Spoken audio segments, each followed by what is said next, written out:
So I better actually ask you, because the biggest issue in the world is arguably the possibility of a Trump war on Iran.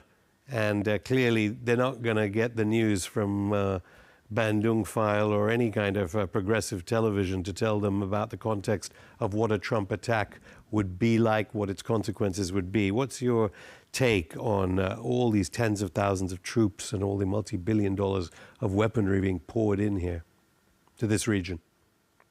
With Trump, it's always difficult to tell whether what he is threatening is a serious threat or whether he is using it as a negotiating ploy.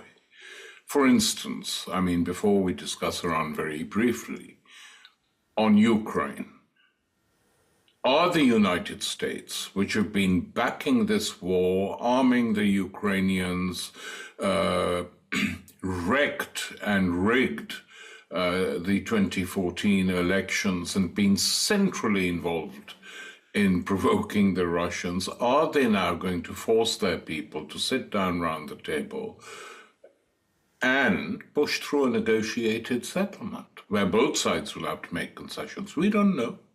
We'll see. At least it's said so.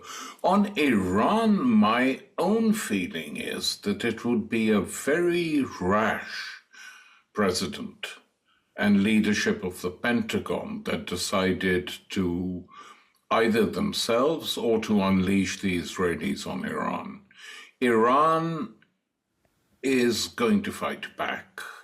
They know what's going on. They've had discussions with other large countries. The main purpose for destabilizing Iran is to get concessions from them.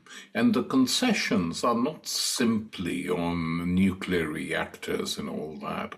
I think there's a more serious plan, which is to make it impossible for Iran as a sovereign state to negotiate directly and sell oil and gas to China. They would like the US to be the power that determines to whom energy is sold and under what conditions. And it's part of their big plan to surround and lay siege to China, about which all of them are serious, not just Trump, but, Biden before him, Obama before that, Bush, etc. They are worried and concerned about the development of China as a major economic power, and they want to control it. So, in my opinion, the threats against Iran are more to do with that than anything else.